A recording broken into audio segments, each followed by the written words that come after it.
저는 오늘 앞으로 될 일들을 아는 사람이라는 제목으로 말씀을 전하려고 합니다. 인터넷을 보니까 어떤 사람이 이렇게 질문을 했습니다. 성령님의 감동을 받았다고 하고 음성을 들었다고 하는데 둘이 같은 것인가요? 이렇게 질문을 네이버 질문에 했어요. 여러분이 생각할 때 어떻습니까? 성령님의 감동을 받는 것, 음성을 듣는 것 같은 거예요? 다른 겁니까? 이 질문에 여러 명이 댓글을 달아놨어요. 댓글을 쭉 달아놨는데 댓글에 이제 제가 세 가지만 말씀을 드릴게요. 첫 번째, 성령께서 성경을 가르쳐 주시거나 성경 해석을 알려주시지 않습니다. 어떤 목사는 설교할 내용을 성령께서 알려주신다고 하거나 책의 제목과 내용을 알려주신다고 하는데 자신을 신령화시키기 위한 주장입니다. 그랬어요. 두 번째는 66권 무려 총 31,171절에 달하는 하나님의 음성은 제쳐두고 검증할 수 없는 어떤 소리에 믿음을 두면 안 됩니다. 믿음은 반드시 기록된 말씀 위에 두어야 합니다. 세 번째, 하나님은 육성으로 툭 던지시지 않고 지각을 통해서 오랜 시간 설득하십니다. 하나님은 인격적인 분입니다. 우리를 검증할 수 없는 어떤 소리로 혼란케 하시는 분이 아닙니다. 이런 대답들을 써놨어요. 저는 이제 이런 댓글들을 읽으면서 생각나는 구절이 있었어요. 어떤 구절이냐? 마태복음 15장 14절 말씀인데요.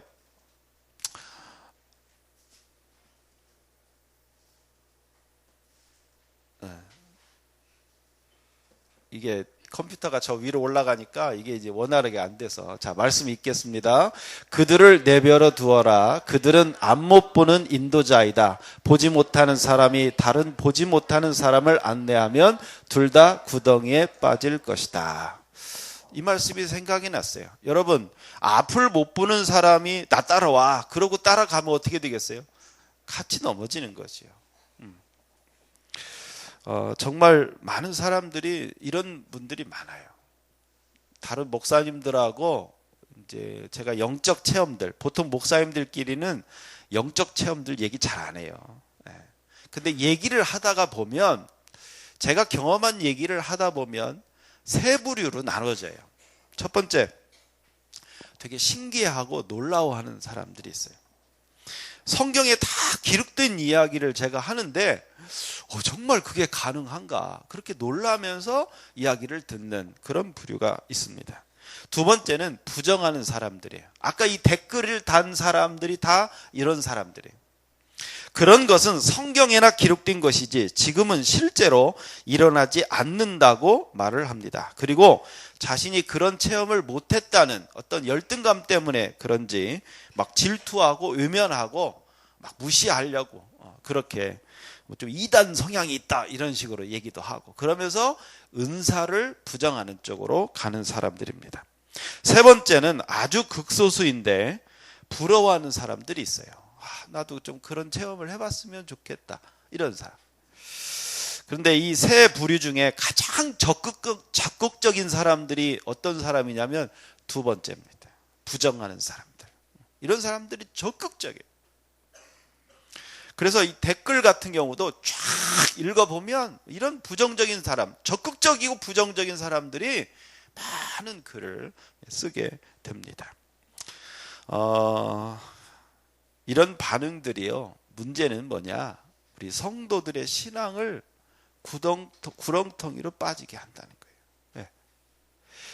성령님과 우리와의 그 좋은 관계를 맺도록 하는데 방해가 되고 있다는 거예요. 아까 그 댓글 읽어준 대로 하면요, 성령님은 없어요. 있을 필요 없어요. 성경이 있는데 무슨 성령님이 필요하겠어요? 성경대로 살면 되는 거예요. 보통 장로교에서 이렇게 가르칩니다. 그래서 되게 성령이라고 해요. 성령님이라고도 안 해요. 우리 신학에서 배웠거든요. 삼위일체 하나님, 성부 하나님, 예수님, 또 누구죠? 성령님. 성령님도 하나님이에요. 근데 그런 사람들은 성령을 부인해요. 성령 그럽니다. 그게 관점이. 그러면 성령님은 무슨 일을 하십니까? 할 말이 없어요. 할 말이 없어요. 성경만 있으면 된다고 얘기하는 사람이 그러면 성령님은 왜 오셨습니까? 할 말이 없는 거예요. 그게 잘못된 신앙이에요. 지금 현 시대는 우리 신약 시대예요. 예수님을 믿는 신약 시대. 근데 아직도 구약을 붙잡고 구약 신앙을 하는 사람들이 많아요. 몸 신앙이죠. 몸 신앙. 사람들마다 인생이 새롭게 변하는 이 터닝 포인트가 여러 번 있는데 저에게도 여러 번 있었던 것 같아요. 근데 그 중에서도 저에게 가장 복되고 감사하고 지금 생각해도 정말 그때가 너무나 감사한 그런 터닝 포인트가 저희에는 IMF가 터졌던 1997년 6월이었습니다. 그때 저는 마포구에 있는 신덕교회에서 부목사로 사역하고 있었는데 그 당시 담임 목사님은 군목을 하다가 전역을 하시고 우리 성결교단 총회장을 지내고 그 다음에 우리 성결교단의 재단 이사장, 법적으로는 이제 소유주인 그런 이사장을 지낸 막강한 파워를 가진 목사님이었습니다. 머리가 막 키도 크고 머리가 허연한데 화를 잘 냈어요. 그래서 호랑이 같은 그런 목사님이었습니다. 한 번은 제가 설교를 하는데 막 사랑에 대해서 설교를 했어요. 사랑. 그랬더니 끝나고 저를 오라고 그러시더라고요. 그래서 가봤더니 너 담임 목사를 까니? 그러는 거예요. 그래서 하도 황당해서 아니 어디서 그렇게 느끼셨냐고 그랬더니 담임 목사가 지금 사랑이 없다고 깐 거 아니냐. 자기가 느끼기에 좀 그런 느낌이 들었는가 봐요. 그래서 참 어떻게 뭐라고 대답할 수도 없고 그래서 가만히 있었더니 가라고. 보통 그런 식이에요. 그런 식. 그래서 뭐 어떤 장로님들은 목사님 무서워서 막 가까이 안 가려고 그러고 교회 떠난 분도 있고 그런 분들. 권사님들도 막 상처받아가지고 저에게 막 닭똥 같은 눈물 막. 처음에 그 목사님 모실 때 머리가 하얘랬대요. 너무 신령해 보여서. 근데 속았다고. 뭐 그런. 우리 전임 부목사들, 제 앞에 있었던 부목사님들도 임지 없이 쫓겨나는 분도 많았고, 그래서 뭐 쌀장수 안 쓴다, 노가다 한다, 뭐 이런 얘기도 막 들었습니다. 마음의 상처를 받아서 병원에 치료받는 그런 부목사들도 있었고요. 그때 담임 목사님이 은퇴를 앞두고 있었는데 자기가 아끼는 군목 후배를 군종감까지 한 군목 후배를 교회에 부르려고 하는데 장로님들이 반대를 했어요.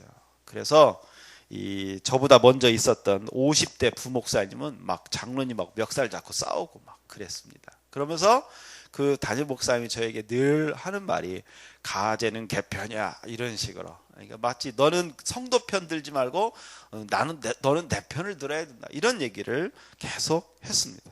그때 저는 되게 갈등이 됐어요. 담임 목사님의 말대로 하자니 하나님이 기뻐하지 않는 것 같고 또 하나님 뜻대로 내가 하자니 담임 목사님이 저를 싫어하고 쫓아내고 그래서 그 막강한 파워로 저를 목회 못하도록 막을 것이 아닌가. 사실 이 목회의 세계가 좁아요. 그래서 되게 부목사를 어느 교회에 있는 부목사를 데려올 때는 항상 물어봐요. 그 있었던 담임 목사님한테 그 어떤 목사 어떻습니까? 물어봐요. 근데 그 목사님이 이제 안 좋은 소리 한다? 그러면 누구도 안 데려가요. 그래서 갈등이 됐어요. 사실 그때 제 상황은 어떤 상황이었냐면 사업하다 실패하고 그 카드 있잖아요. 카드로 막 긁어서 막 했기 때문에 막 돌려막기 하고 돈 때문에 지치고 이것저것 막 닥치는 대로 일하느라고 막 몸도 지치고 뭐 그런 상황이었어요. 그래서 그때 상황은 제 눈으로 보는 이 세상은 기회의 땅이 아니라 마치 험난한 광야와 같고 정글같이 보이는, 그래서 정말 혼자 외롭고 힘든 것으로 보였던 상황에 이제 목회를 시작을 한 거예요. 하나님을 다시 믿고 의지하고 신뢰하다 보니까 하나님이 정말 평안함을 주셨어요. 그래서 내가 이 좋으신 하나님, 나에게 평안을 주는 이 좋은 하나님을 사람들에게 전해야 되겠다. 그렇게 해서 목회를 시작하고 간 교회가 그 교회인 거예요. 그러니 이건 광야를 피해서 갔는데 이 교회가 더 큰 광야가 된 거예요, 저한테. 참 갈등이 됐어요. 갈등이. 그런데 이제 제 마음속에 그런 마음이 들었어요. 내가 정말 하나님을 믿는다면, 정말 하나님이 살아계시다면 나를 책임지지 않겠는가? 내가 정말 하나님의 종이라면 이 목사님이 막강한 파워로 나를 막은다 할지라도 하나님은 나를 도우시지 않겠나? 하나님은 나를 인도하실 것이다. 그런 마음이, 갈등하는 마음이 이제 그 마음으로 정리가 되는 거였어요. 그래서 제가 그 목사님께 사표를 냈습니다. 그랬더니 그 목사님이 도끼 눈을 뜨고 막 저를 쫙 쳐다보면서 내일부터 당장 나오지 마! 막 그렇게 소리를 쳤어요. 그러더니 그 다음날 기사 집사님이 우리 집에 와서 열쇠를 창고해야 된다고 그래서 우리를 쫓아냈어요. 그리고 어디 갈 데가 있어야지. 그래가지고 그때 비 오는 날이었는데 우리 우인이 현우 데리고 우리가 돈 없이 갈 수 있는 곳이 어딜까 생각했더니 포천에 할렐루야 기도원이라고 있습니다. 그래서 포천까지 가서 그 기도원에 있다가 이제 며칠 후에 다시 몰래 사택으로 숨어 들었어요. 그래서 그 담임 목사님 빼놓고 다 내 편이었기 때문에 또 와서 이제 몰래 사택에서 살게 되었습니다. 그러면서 이제 저는 아침에 일어나서 혼자 성경을 보면서 큐티하면서 기도를 했죠. 정말 저는 막막했어요.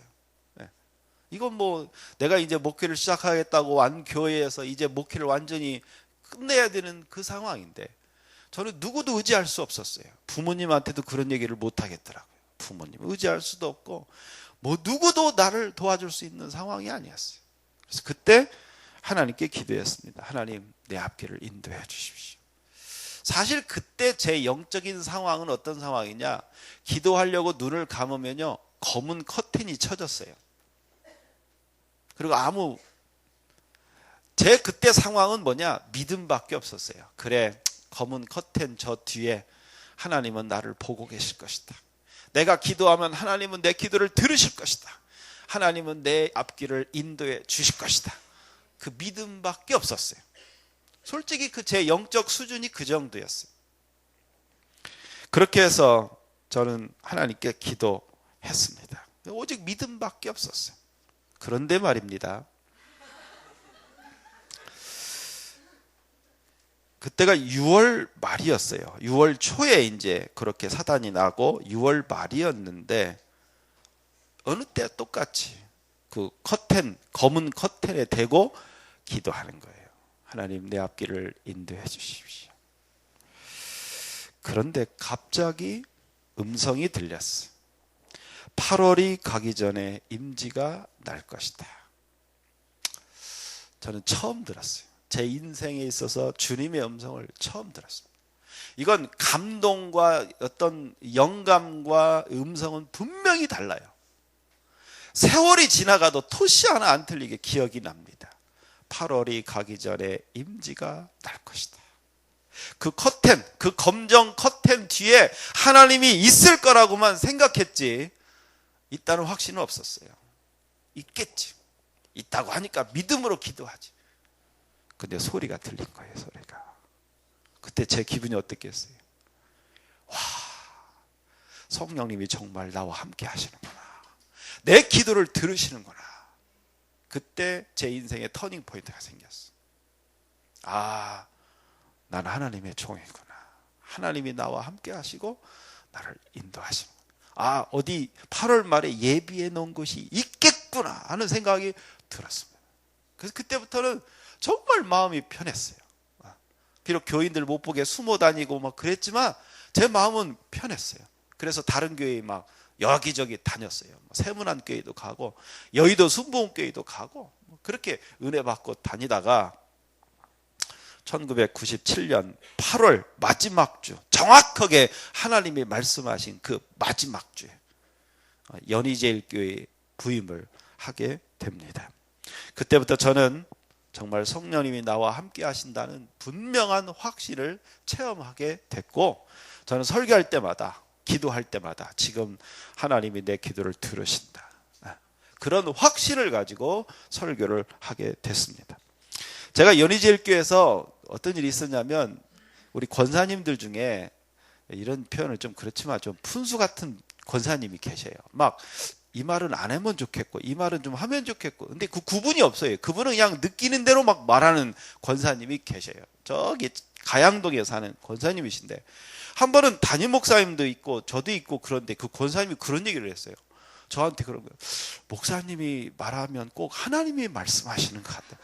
얼마나 그 담임 목사님 그래도 저를 막 내보내려고 갈구고 있는데 그런 얘기를 했으니 얼마나 막 긴장이 됐겠어요. 근데 참 감사했어요. 왜냐하면 저는 정말 그런 믿음을 갖고 그때부터 신앙생활을 하고 또 말씀을 가르쳤기 때문에 그렇습니다. 그래서 정말 그렇게 성령님을 믿고 신뢰하고 그렇게 사역을 하다 보니까 점점 더 많은 음성을 들려주셨어요. 그리고 감동도 많이 주셨고,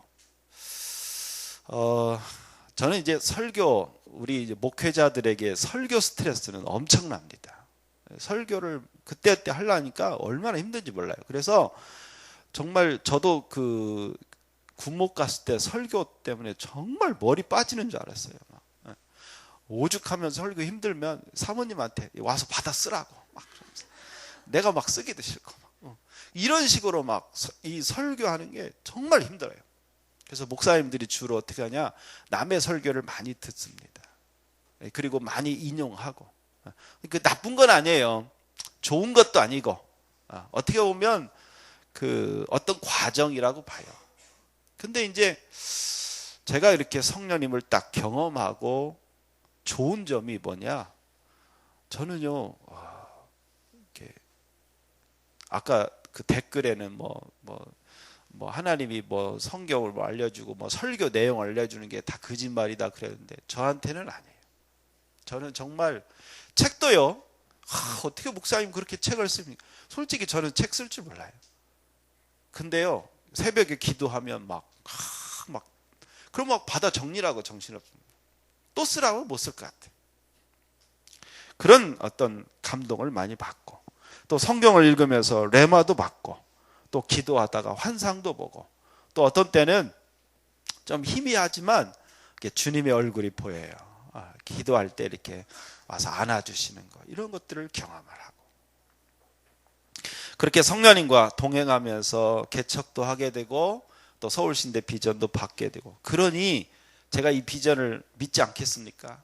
저는 전 국민이 다 반대해도 저는 비전 온전히 믿고 하나님 뜻대로, 어떤 상황 가운데서도 나는 주님 뜻대로만 순종하겠다, 성령님의 감동대로만 살겠다, 그런 믿음이 확실합니다. 그런데 중요한 것은요, 저와 함께 하시는 그 성령님이 여러분 안에도 계시다는 사실입니다. 저는 오늘 여러분들이 그걸 믿으셨으면 좋겠어요. 대부분 목사님들도 그래요. 참, 대단하다, 신기하다. 그렇게 놀라는 분들의 대부분이 뭐냐? 성령님이 자기 안에 거하시다는 사실을 잘 확신하지 못하는 거예요. 아마 여러분 가운데는 성령님을 이미 체험하신 분들도 계실 것입니다. 아마 여러분들이 설교를 듣거나 찬양을 하거나 기도를 할 때 마음이 뜨거워지거나 어떤 때는 몸이 뜨거워지는 경험을 하신 분들도 계실 거예요. 방언의 은사를 받으신 분도 계실 거고, 또 기도할 때 뭔가 이렇게 좀 하나님이 나를 만지신다는 느낌을 받는 그런 분들도 있습니다. 또 큐티를 할 때 특별히 나는 뭐 전혀 생각도 없는데 그런 감동이 오는 그런 분들도 있으실 것이고, 여러분이 그렇게 느끼는 건요, 그냥이 아니에요. 지금 성령님, 영이신 성령님이 육인 우리한테 어떻게든지 성령님이 우리에게 성령님 자신을 알리시려고 애를 쓰시는데, 그런 모든 과정들이 다 성령이 우리 안에 거하시다는 역사라는 것, 증거라는 사실을 여러분 믿으시기 바랍니다. 그래서 여러분 지금 그런 경험을 있으신 분들은 성령님이 내 안에 계시고 역사하고 나를 만지시고 나를 인도하시는구나 하는 것을 여러분 믿으시기 바랍니다. 근데 나는 그런 체험 한 번도 없는데, 혹시 이런 분들이 있죠. 그러나 여러분 가운데도 우리 성령님은 계신 것을 믿으셔야 돼요. 왜 그런지 아십니까? 우리 말씀 봅니다. 고린도전서 12장 3절 말씀 읽겠습니다. 그러므로 여러분에게 알려드릴 것이 있습니다. 하나님의 성령으로 말하는 사람은 예수님은 저주받은 사람이다 라고 말하지 않으며, 성령을 통하지 않고는 예수님은 주님이시다 라고 말할 수 없습니다. 아멘. 우리가 예수님을 주님이라고 믿는다는 것, 그리고 말한다는 것은 인간의 힘으로는 할 수가 없어요. 저 예수님 부인해봤어요. 부인해봤는데 제 이제 마음속에 이제 다시 믿어야 되겠다. 그리고 기도원 가서 기도를 하려는데도 안 믿어져요. 여러분, 예수님 믿는다는 게요, 제가 볼 때는 이게 기적이에요. 이게 어려서부터 교회 다닌 사람은 잘 몰라요. 근데 커서 믿은 사람, 못 믿다가 믿은 사람들은 그걸 아실 거예요. 저 같은 경우는 한번 배신을 했다가 다시 믿으려고, 의지적으로 믿으려고 했는데도 안 믿어지더라니까요. 그래서 저는요, 예수님을 믿는다? 이건 인간의 힘으로 할 수 없어요. 성령님이 그 안에 감동해 주시고, 그러니까 믿음을 주시니까 우리가 예수님을 믿게 되는 거예요. 여러분, 이 사실을 분명히 믿으세요. 그래서 이 바울 사도가 그러므로 여러분에게 알려드릴 것이 있다는 거예요. 알려드릴 것이 있다. 여러분들이 지금 예수님을 주님이라고 고백한다면 여러분 안에 성령님이 있다는 걸 내가 알려주고 싶다는 거예요. 고린도전서 12장이 어떤 장이냐면 은사장이에요. 은사장. 사람들은 이 고린도전서 12장에 나오는 은사, 방언의 은사, 통역의 은사, 은사로만 보여요. 그러면 그 은사를 받은 사람만 성령을 받았다, 이렇게 오순절 순복음 그렇게 가르치는 거예요. 그런데 아니에요. 이 고린도전서 12장은 어떻게 시작하느냐? 누구든지 예수님을 주님이라고 말하는 사람은 성령을 통하지 않고는 불가능하다. 그 안에 성령님이 살아계시다는 것을 알려주는 거예요. 정말 많은 사람들이 이 사실을 모르고 있다는 거예요. 우리도 한번 고백해 볼까요? 내 안에 성령님이 계신다. 할렐루야. 이 사실을 믿으셔야 돼요. 한번 생각해 보세요. 이 안에 우리 형국 형제가 있는데 우리는 형국 형제가 있는지도 모르는 거예요. 없다고 한다면 어떻게 하겠어요? 얼마나 서운하겠어요. 우리는 알아줘야 돼요. 있구나. 그리고 거기에 집중해야 되는 거예요. 성령님이 우리 안에 거하신다는 거예요. 그러면 우리 안에 거하셔서 뭐 하실까요? 요한복음 16장 13절 말씀 읽겠습니다. 그러나 진리의 성령이 오시면 그분이 너희를 모든 진리 가운데로 인도하실 것이다. 그분은 자기 마음대로 말씀하지 않으시고 그가 들은 것만을 말씀하시며 앞으로 될 일들을 너희에게 알려주실 것이다. 아멘입니까? 앞으로 내가 어떻게 될 거 하나님은 알고 계세요. 그리고 그 하나님을 통해 성령님 알고 계세요. 그리고 그 성령님이 나에게 알려주시는 거예요. 여러분, 제가 이 서울신대 비전을 어떻게 받은지 아십니까? 저는 하필 자기가 나온 신학대학 앞에 개척하는 그런 미친 목사가 어디 있어요. 제가 그랬어요. 근데 뭔가 뜻이 있겠다. 하나님, 왜 나를 하필 내가 원하는 일산이 아니라 여기입니까? 왜 서울신학대학 앞입니까? 알려주십시오. 간절히 구할 때 하나님은 앞으로 우리 교회가 되어질 일들을 보여주신 거예요. 교회뿐만 아닙니다. 우리 각 개인의 삶 속에 하나님, 나를 향한 하나님의 계획이 뭡니까? 라고 물을 때 성령님은 우리에게 그것을 알려주실 수 있다고 우리 주님의 말씀 그렇게 하고 계십니다. 그리고 아까 제가 환상도 보고 음성도 보고 하나님이 말씀하신 대로 그대로 되었다. 다 성경에 나와 있어요. 내가 어떤 신령해서 내가 특별하다는 게 아니에요. 우리 예수님 믿는 모든 사람이 특별합니다. 저는 내가 이렇게 영적으로 성숙했다 그런 얘기를 하는 게 아니에요. 우리 모두가 다 그렇게 될 수 있다. 그렇게 됐으면 좋겠다는 거예요. 그래서 저는 목회할 때 가장 강조하는 게 뭐냐? 성령님의 감동입니다. 여러분 생각해 보세요. 누군가가 나랑 얘기하는데 내가 얘기한 걸 그 사람이 그대로 해요. 그러면 그 사람 만났을 때 여러분 어떨 것 같습니까? 그 사람한테 조언을 해주는 게 더 신나고 그 사람에게 더 많은 이야기를 해줄 거예요. 근데 반대로 내가 분명히 이렇게 얘기했어요. 근데 내 말을 안 들어요. 그럼 그 사람이 와서 또 조언해달라고 하면 어떻게 하겠습니까? 안 해주지요. 어차피 내 말 무시할 건데. 성령님의 감동도 그런 거예요. 우리가 작은 성령님의 감동을 받았을 때 순종하고 그러다 보면 믿음이 필요한 그런 감동들이 있어요. 내가 믿음으로 순종하고 그렇게 갈 때 성령님은 더 큰 체험을 하도록 우리를 인도하시는 거예요. 근데 많은 사람들이 나도 환상 봤으면 좋겠다. 나도 음성 들었으면 좋겠다. 근데 단번에 되는 게 아니라는 거예요. 작은 감동에 여러분 계속해서 순종하셔야 된다는 거예요. 그래서 성령님과 나와의 관계가 신뢰해서 정말 성령님이 나를 신뢰했을 때 우리에게 그렇게 보여주시는 거예요. 왜? 그럴 때 우리가 순종할 수 있기 때문인 것입니다.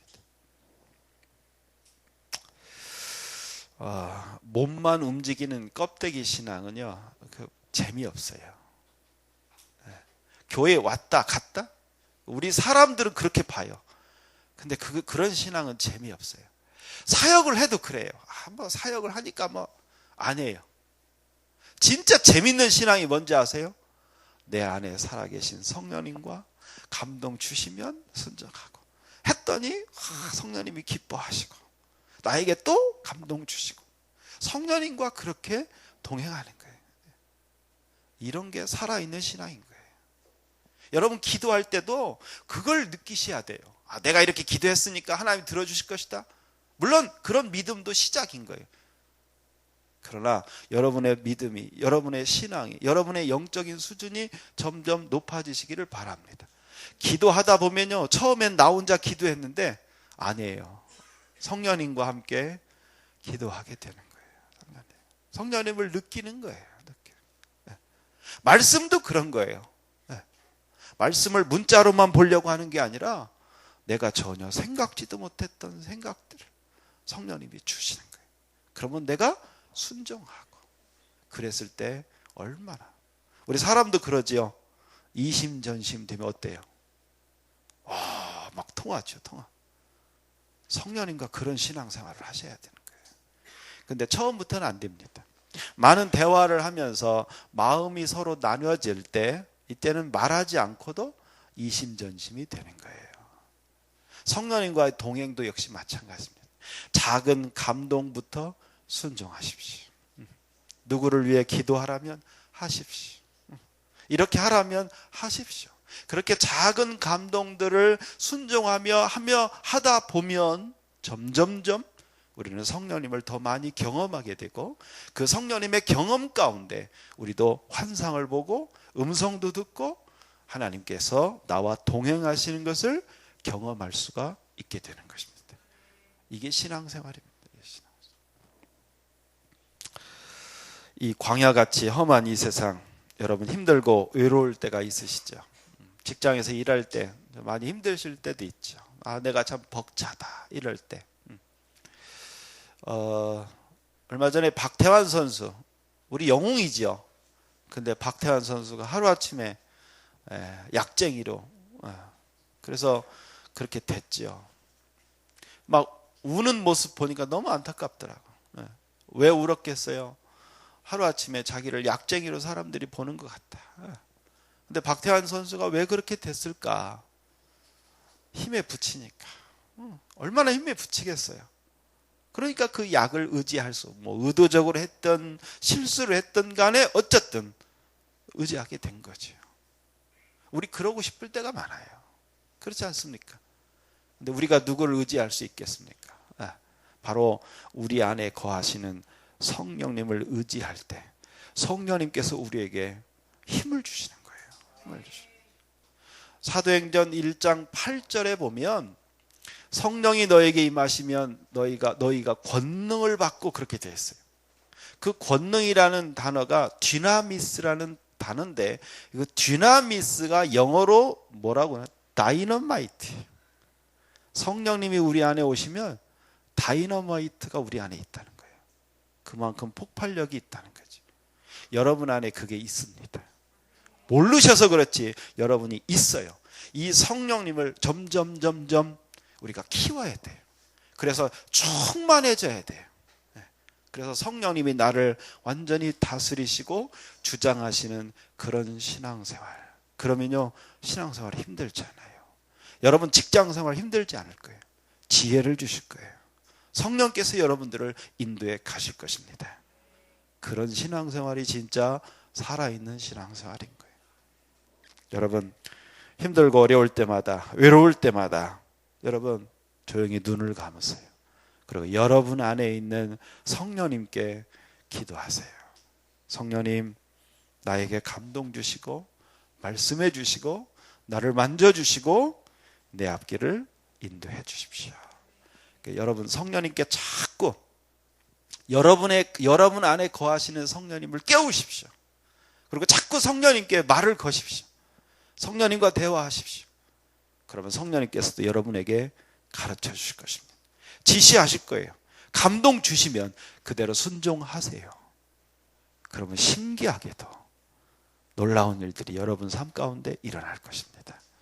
여러분의 직장 생활에서도, 여러분 학교에서도, 여러분 교회에서도, 여러분 가정에서도 내가 벅차다 싶을 때 성령님께 맡기세요. 그러면 성령님은 여러분의 삶을 인도해 가실 것이고 여러분은 성령님과 동행하는 삶이 어떤 것인지를 경험하게 될 것입니다. 우리 행복해지는 교회 우리 모든 성도님들 우리 성령님과 동행했으면 좋겠습니다. 그래서 성령님, 제가 겪었던, 제가 경험했던 그 따스한, 그 친절하신 성령님을 여러분 모두가 다 경험하게 되시기를 주님의 이름으로 축원합니다.